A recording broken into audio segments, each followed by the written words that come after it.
Olha, gente, boa noite. Não precisa responder porque já foi tanto boa noite, a noite já tá boa, já tá garantido. Mas vai ser um desafio agora falar depois do Carlos, depois da Joyce. Eu sou, apesar de trabalhar com storytelling, eu fiz uma apresentação tão sucinta, mas eu tenho muita coisa para compartilhar com vocês. Então, a primeira coisa, eu quero me apresentar, né? Meu nome é Rita. Eu sou mãe de 2 adolescentes, como a Pri falou, que são os meus grandes motivadores, né, na vida, para tudo, e que tiveram um papel fundamental nessa minha jornada, nessa minha trajetória, e me reconhecer como uma mulher preta, né, reconhecer o meu papel, reconhecer a minha potência e o poder de transformação também. Então, para mim, a maternidade teve um papel assim, muito, muito importante em muitas coisas, e é isso que eu quero também compartilhar aqui com vocês. Como eu entendi, né, que representatividade importa, eu sou de uma família da Zona Norte de São Paulo, então a gente está aí bem representado dentro do mapa da cidade. Valeu, vem ZN, do bairro do Limão. Venho de uma família de mulheres, 2 corações, mais um emoji, né? Venho de uma família de mulheres, né? Minha mãe é uma mulher preta que ficou viúva muito cedo. Eu tinha 2 aninhos quando meu pai morreu, então eu fui criada pela minha mãe e pela minha avó. Minha mãe é filha única, assim como eu. Então, o nosso círculo familiar sempre foi muito pequeno. Eu tive muito apoio da minha avó, da minha mãe, mas a pauta racial nunca foi discutida na minha casa. Nunca foi um tema, né? Então, elas fizeram todos os esforços do mundo para que eu me sentisse confortável em seguir o caminho que eu escolhesse. Eu fui muito estimulada, eu sempre tive muita abertura para discutir qualquer tema e seguir em frente naquilo que eu gostaria de fazer, mas nunca foi falado sobre quais os impactos do racismo, o que são essas diferenças. Então, eu cresci muito observando o que acontecia ao meu redor, mas sem participar, meio que de um lugar de observação, né? Eu sabia que aquilo de alguma forma me impactava, que gerava algumas, eu não vou chamar de consequências naquele primeiro momento, mas que às vezes me distanciava de alguns grupos na escola, às vezes não me permitia expor os meus pensamentos, né, com os grupos dos amigos, mas ainda naquele lugar de observação. E esse estímulo que eu recebi desse legado de mulheres muito fortes em casa, me fez olhar para uma reta só. O que você quer? O que você quer fazer, onde você quer chegar, e a gente vai te dar todo o suporte para isso. E foi isso que eu tive. E aí, durante muito tempo, eu olhava na linha reta. É isso aqui que eu quero para minha vida, é isso aqui que eu quero para minha carreira. Eu olho para trás e eu vejo esse suporte, mas não olhava aqui para os lados. Esse exercício do pescoço demorou para acontecer de forma consciente na minha vida. Quando eu cheguei na adolescência, a gente começa a se deparar com novas situações, né? A gente está muito blindada dentro de casa durante a infância e na adolescência é o momento que você começa a dar aqueles primeiros passos ali para fora daquele núcleo. E aí isso começou a me incomodar, né, de alguma forma. Eu tive oportunidades e fui bastante privilegiada de estudar em bons colégios, enfim, de realmente todo o esforço, todo o capital da minha família foi investido nisso. E aí aquilo começou a ficar um pouco mais, assim, muito explícito para mim. Eu falei, tem alguma coisa acontecendo aqui que eu preciso estar mais próxima, eu preciso entender melhor o que é. E aí isso ficou muito mais claro quando eu entrei na universidade e quando eu comecei a atuar no mercado de trabalho. E ainda assim, me despertou, né, para que eu pudesse me aprofundar nesses temas. Então foi uma iniciativa muito minha, até porque o meu círculo de amigos, a minha família era muito pequena, não tinha essa discussão, o meu círculo de amigos era praticamente 100% branco, eu não tinha onde colocar essas trocas, levar essas minhas dúvidas, os meus anseios, as minhas dores, eu não tinha muito com quem compartilhar. E quando eu entrei na faculdade, eu conheci uma pessoa que me ajudou muito, né, nesse entendimento, mas ainda assim eu entendi, eu falei, bom, então entendi qual que é o rolê, qual é o esquema aqui, e é isso que eu vou continuar fazendo, eu vou olhar para frente para chegar aonde eu quero. E foi o que aconteceu. O Carlos falou isso, né? Ele falou, eu só corri. Eu corri. Quando eu cheguei lá na frente, olhei para frente, olhei para o lado, olhei para o outro, falei, opa, eu tô sozinho nesse lugar. E foi também o que aconteceu comigo, né? Eu me dediquei e tive todas as condições de fazer isso. Trabalhei em algumas empresas que também abriram um pouco mais a minha visão, né, para essa situação, para essas questões, mas teve um momento que foi crucial, né, quando eu me formei, quando eu comecei a entender as oportunidades que o mercado gerava, enfim, quais eram os próximos passos que eu queria dar, eu comecei a entender algumas barreiras que eram colocadas ali de alguma forma, e aí eu falei, a gente vai ter que mudar isso. E aí foi que eu comecei a entender essa questão de representatividade. Eu falei, poxa, como é que eu vou chegar nesse lugar? Tem uma escritora, uma ativista também americana, e dos direitos civis e pelos direitos das crianças também, que é a Marian Wright Edelman, que ela fala, você só pode ser aquilo que você pode ver. E eu não conseguia ver. E aí essa foi a minha grande virada de chave. Como buscar essas referências, onde buscar essas referências. E tanto o Carlos quanto a Joyce citaram que esse mergulho na nossa ancestralidade, entender quem são os intelectuais, quem são as pessoas que falam por esse tema, foi um ponto também super importante para eu entender qual era o meu papel. E por que essa questão da representatividade importava tanto, né? E como é que eu poderia trazer essas referências para o meu dia a dia, para o meu trabalho, enfim, para aquilo que eu almejava, não só profissionalmente, mas na vida, né? Eu queria compartilhar, eu queria absorver esse conhecimento e trocar também, né? Dividir aquilo tudo que eu vinha construindo com pessoas que fossem iguais a mim, que fossem parecidas comigo, que estivessem vivendo as mesmas situações e os mesmos problemas, né? Ali, as oportunidades. E aí a gente chega num momento da minha vida que foi a maternidade. Eu já tinha avançado bastante na minha carreira.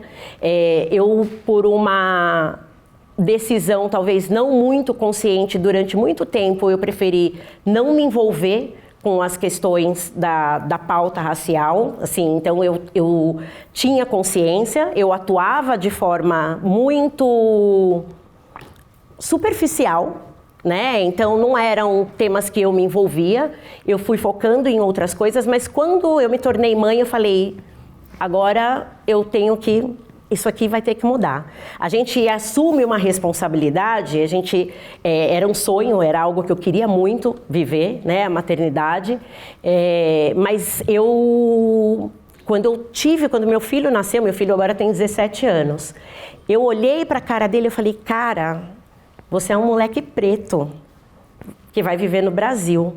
Como é que eu vou te ajudar? Como é que eu vou te preparar para viver nesse mundo, né? E aí essa questão não só da representatividade, mas todas essas questões sociais, elas começaram a ter um peso muito grande nas minhas decisões, nas minhas relações, na forma como eu olhava a vida, não criticando, porque eu realmente tive muito apoio familiar, mas naquele momento eu entendi, essa é uma pauta que eu não posso deixar de discutir na mesa do jantar, eu não posso deixar de mostrar para eles quando a gente vê uma propaganda na TV. E aí foi que realmente eu falei, representatividade é importante e eu tenho um papel dentro disso.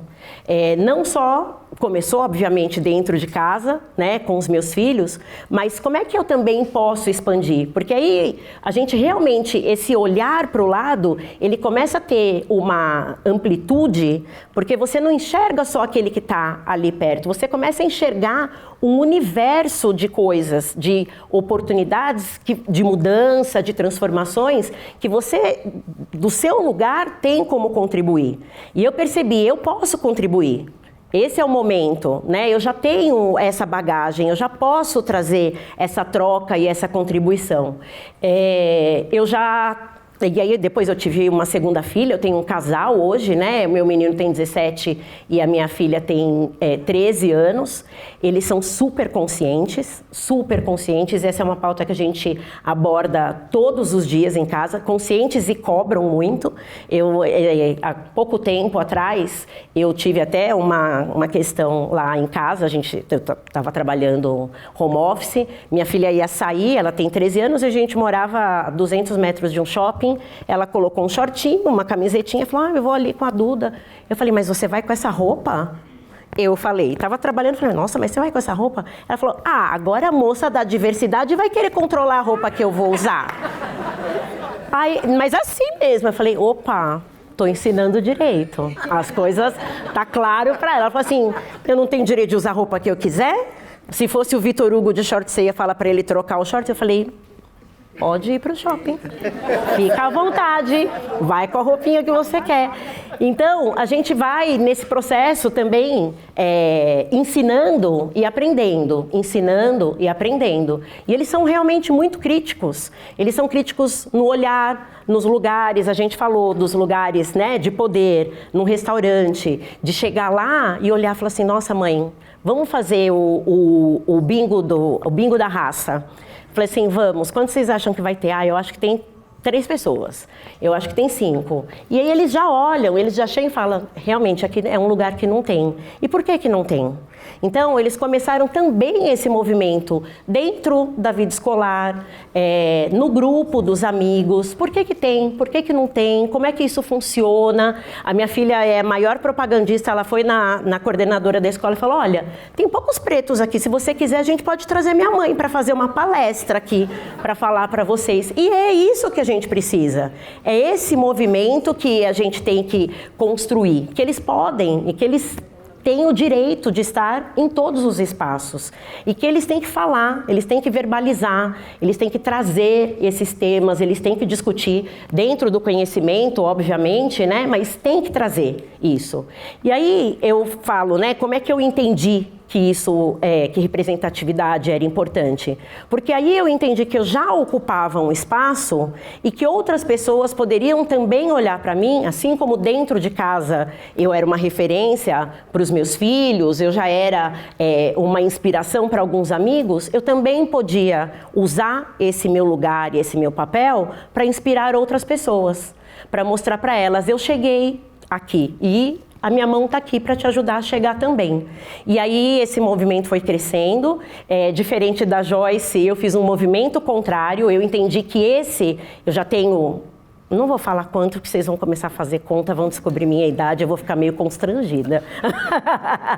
Mas na verdade eu já tenho mais de 20, 30 anos, ai gente, tudo isso, uns 30 anos quase de trabalho, de mercado, né? Trabalhei durante muito tempo no varejo, hoje inclusive eu completo 11 anos na empresa que eu trabalho, que é a Disney, fazendo aniversário. E isso é muito legal porque eu entendi que eu já estava nesse lugar e que esse papel, esse lugar que eu estava podia trazer mais representatividade. Então eu fiz um caminho contrário. Eu trabalhei em área comercial, a minha formação é propaganda e marketing, eu fiz desenvolvimento de produto, eu trabalhei atendendo também mercado publicitário como veículo durante muito tempo e eu entendi que eu tinha um papel, quando a gente fala, né, da questão do propósito, que a Pri trouxe super bem no início, que estava muito ligado a esse meu propósito. propósito, e mais do que ligado a um propósito pessoal, era de usar realmente esse recurso, essa ferramenta dentro da companhia e fazer um movimento que pudesse me dar a oportunidade de fazer essa transformação também ali, de dentro para fora. E o grupo de afinidade, né, dentro da Disney, chama Coletivo Tchala.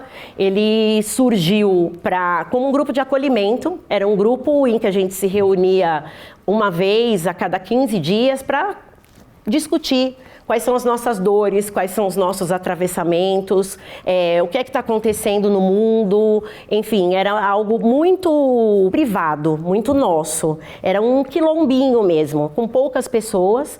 E isso foi ganhando corpo, foi ganhando espaço.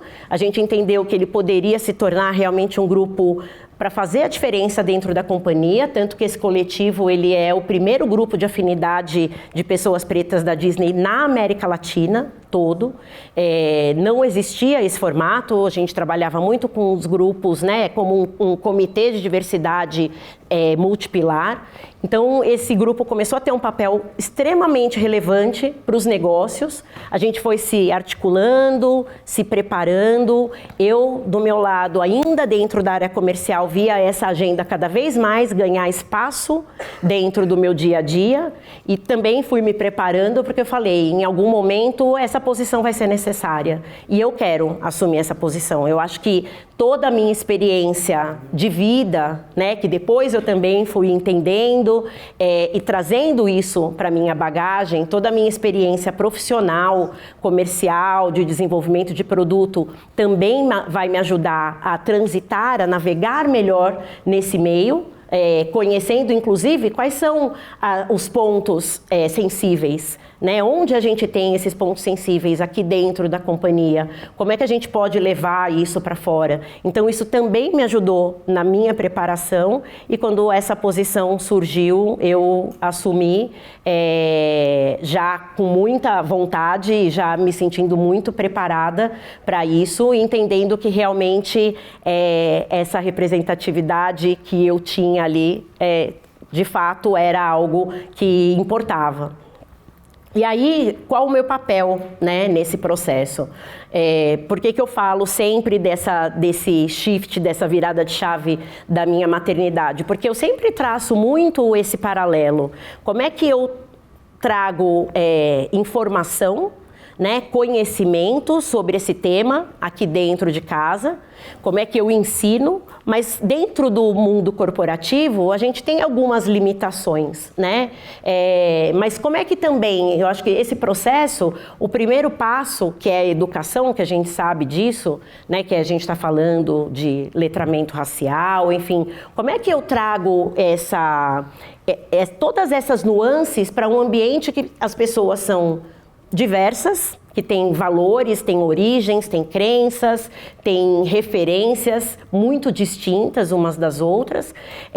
E como é que a gente capitaliza, como é que eu uso isso ao meu favor, né, a partir dessa experiência. Então, esse grupo foi trabalhando de forma muito coesa, né, nessa troca de informações, e esse papel, né, esse meu papel dentro desse processo foi exatamente esse, de trazer, a partir da minha experiência profissional, principalmente, quais são os pontos que a gente tem aqui que a gente pode mudar? Onde é que a gente tem a possibilidade aqui de trazer uma provocação? Foram pequenos passos, né? Hoje a gente pensa na Disney como um grupo gigante, é uma marca que todo mundo tem alguma experiência, alguma referência, alguma conexão, é uma marca que fala muito de conexão emocional, né? Se a gente levantar aqui, eu falar, levanta a mão aqui, quem tem um personagem preferido, que tem uma história preferida, por mais que esteja às vezes muito distante, esteve muito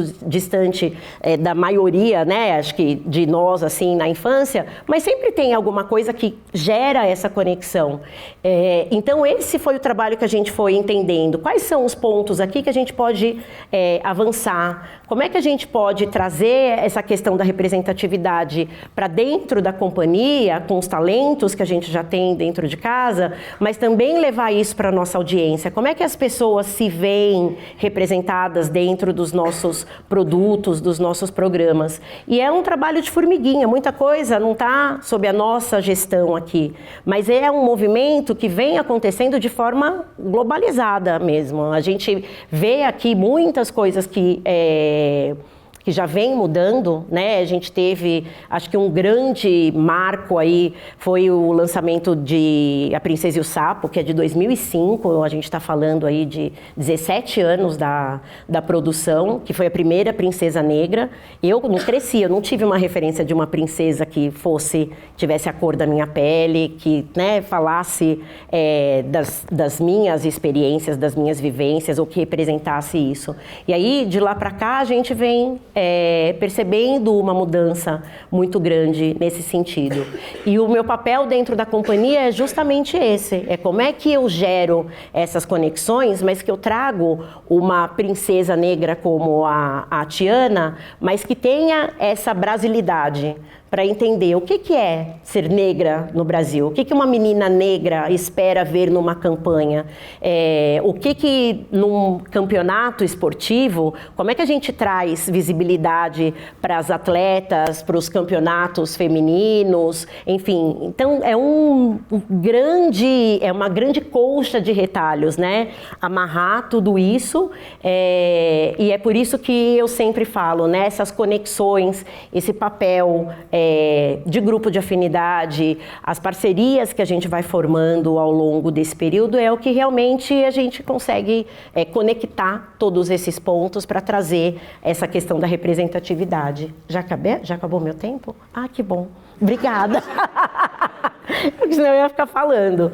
E aí eu trouxe aqui um vídeo, acho que muitos de vocês já viram, mas é exatamente o caminho que a gente está seguindo. País que tenta apagar a nossa história, nossas raízes fortes se ramificam na existência de cada um de nós. E quando se tenta ceifar uma de nossas existências, outras mil se erguem ainda mais fortes. Ainda que tentem silenciar nossas vozes, a potência do que temos para contar vai ecoar em cada rua desse país. Nosso saber é ancestral, e quando nos tiraram o acesso à palavra escrita, foi na oralidade que nossa história se manteve viva. Recusamos o projeto engenhoso de apagamento de quem somos. Nós continuaremos seguindo por nós mesmos, por aqueles que chegaram antes para que estivéssemos aqui hoje, e por todos que ainda virão. E eles serão muitos. A imensidão da nossa existência já não cabe mais em espaços que tentem nos diminuir. E cada traço da nossa arte é também nosso projeto de futuro, para nos lembrar e para te lembrar de que o poder é nosso. E que a partir de agora é com nossas vitórias que vocês terão de se acostumar.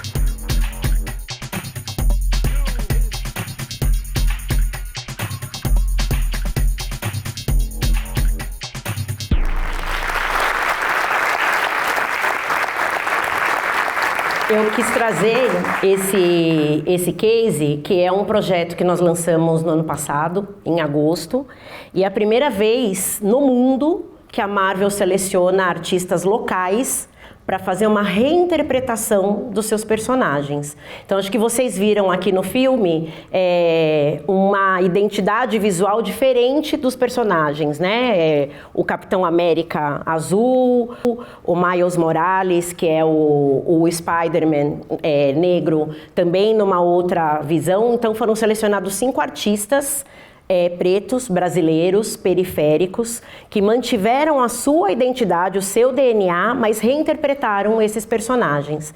Esses personagens viraram uma guia de estilo, que virou uma coleção de roupas, que hoje é vendida na C&A. Parte da renda dessa coleção ela foi revertida para formar novos talentos junto com a Preta Lab. Então, nós fizemos uma ação com eles, inclusive esses produtos, esse projeto foi exposto agora na última... Preta Lab não, desculpa, com a Preta Hub, foi exposto na última Feira Preta. E é esse movimento que a gente vem buscando cada vez mais fazer. Como é que eu trago representatividade para dentro da companhia, mas como é que eu levo isso para o público? Como é que eu torno uma marca que é tão amada, né, tão aspiracional, parte da vida, onde as pessoas consigam se ver, consigam se enxergar, consigam se sentir representadas. E aí, para finalizar, que eu já passei o meu tempo, eu acho que muitos de vocês viram, esse ano a gente tem o lançamento de A Pequena Sereia, o live action, que é o filme, que vai ser interpretado por uma atriz negra, a Halle Bailey, e não sei se vocês todos viram, mas isso para mim é o que de fato representatividade significa. I think she's round. Round Ariel. Round Ariel is cute.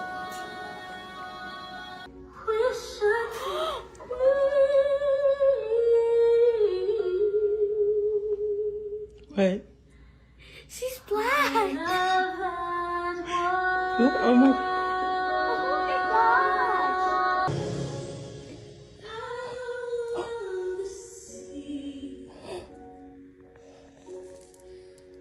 Dang, she had it in her soul, like she felt it in her spirit. É isso. Obrigada, gente.